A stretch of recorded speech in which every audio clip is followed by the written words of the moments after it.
여러분, 오늘은 문학학습활동 1번, 2번, 3번까지 한번 해보도록 하겠습니다.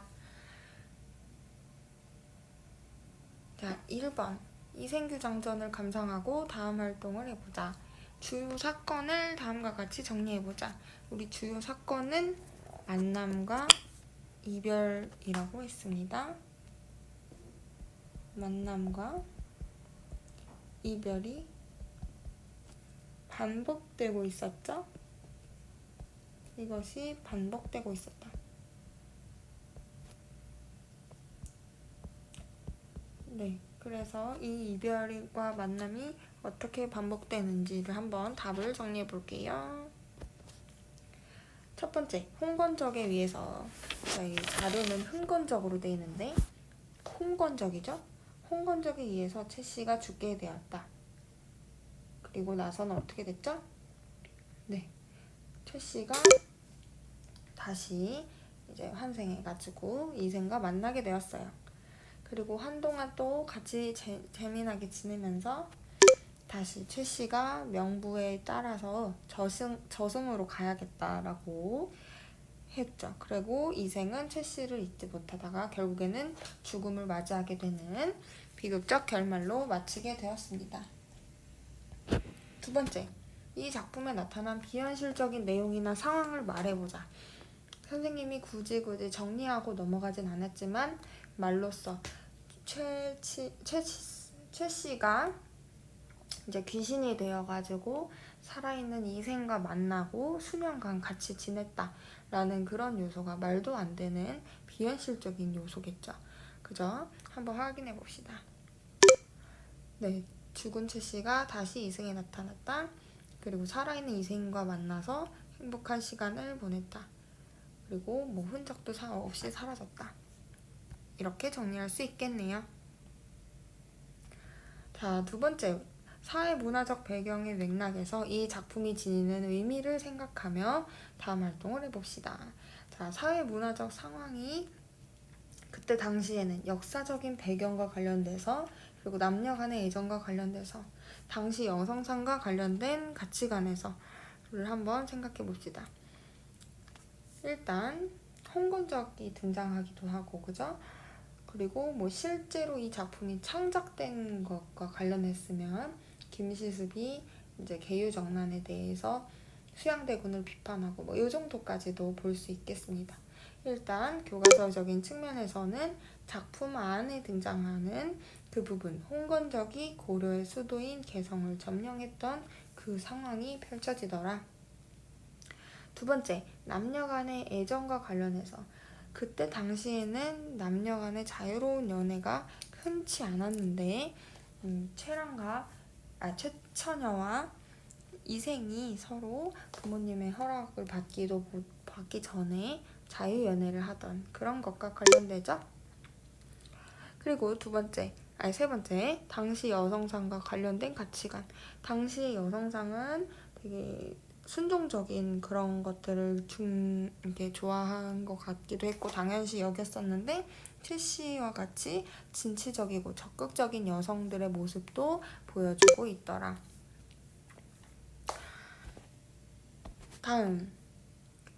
그러면 우리가 최 씨의 긴 대사를 읽었었는데 거기에서 최 씨가 원래 저는 본디 규중에서 유교적인 도리에 대해서 공부했는데 당신과 만나 이렇게 행복한 시간을 보냈습니다.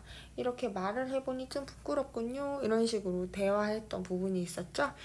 자, 그래서 이 내용에서 나타났던 최 씨의 성격을 파악해보고 그리고 이 사회문화적 상황에 대해서 최 씨는 그러면 어떤 여자였는지 한번 생각해 볼 수 있겠습니다. 자, 이 부분 아까 선생님이 얘기한 거죠. 자, 최 씨는 이생에 대한 자신의 감정에 충실했다. 그러니까 자신의 애정에 충실한 여성이었어요.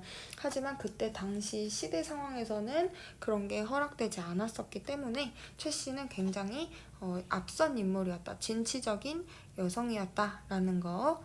그리고 이 답지는 되게 길게 써져 있는데 그런 부분들은 유교적 관습에서 벗어난 부분이었다. 최 씨의 진취적인 면모를 우리가 볼 수 있다.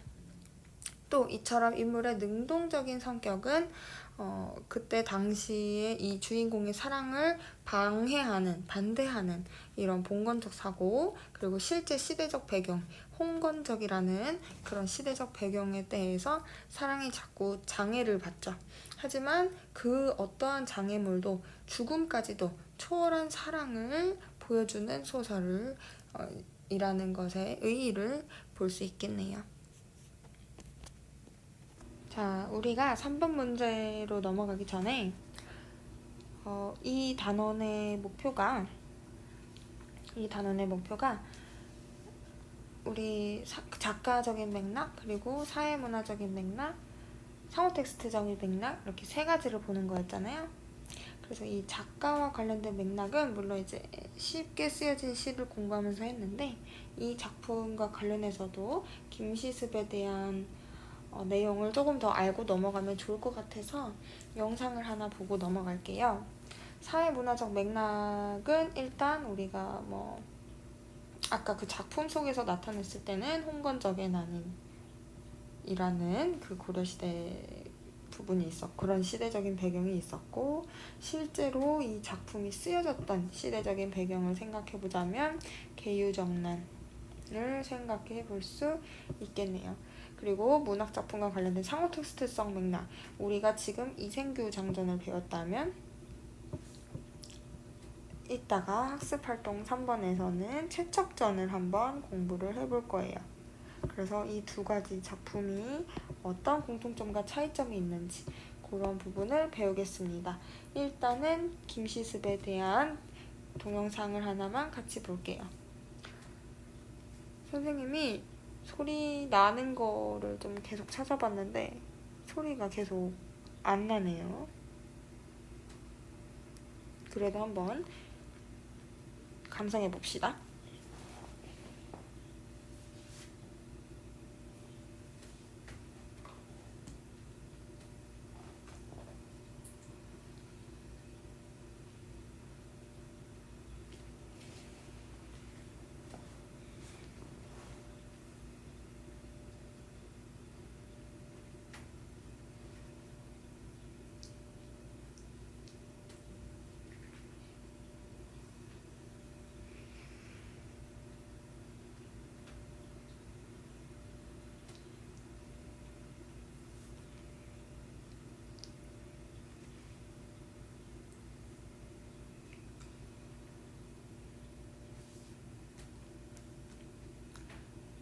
이게 소리가 안 나서 너무 속상한데, 원래 김시습이 5살 때 세종대왕님한테 상을 받았대요. 글을 너무 잘 써서. 그만큼 이제 천재로 인정을 받았던 거죠.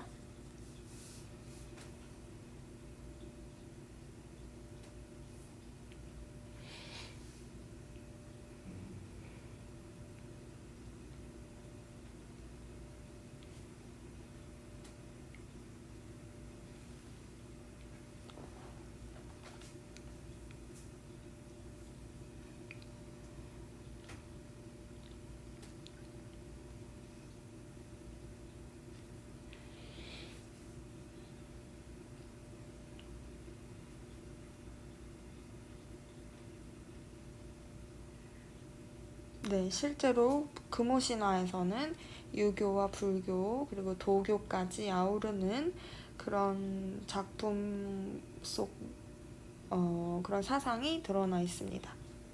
지금 이제 금오신화에 대한 설명이 나오고 있죠?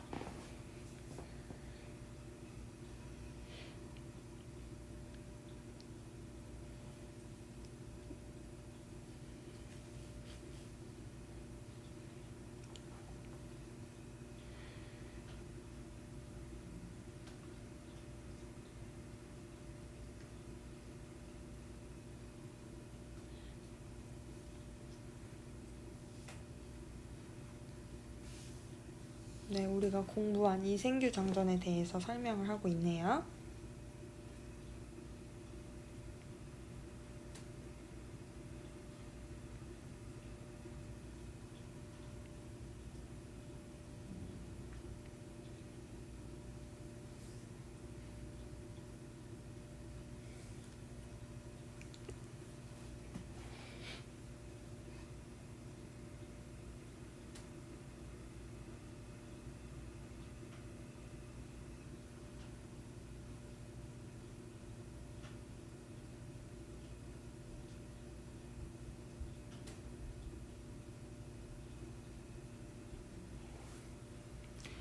네, 여기까지 우리 김시습에 대한 작가 설명을 한번 봤습니다.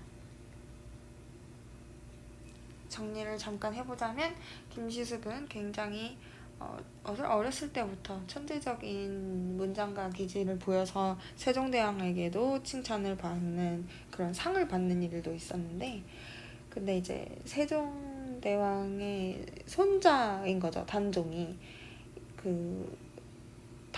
이제 세조의 수양대군한테 왕위를 그러니까 찬탈당했죠. 뺏겨서 이 김시습이 봤을 때는 이거는 두고 볼 수 없는 일이었던 거예요. 그래서 이런 시대가 변한 상황에서 세조라는 사람이 이제 왕이 됐잖아요. 수양대군이 왕이 됐는데 그 시대에 타협하지 않고 자신의 굳건한 소신을 굳히지 않았던 그런 사람이었습니다. 굳히지 않았던, 굳히지가 아니라.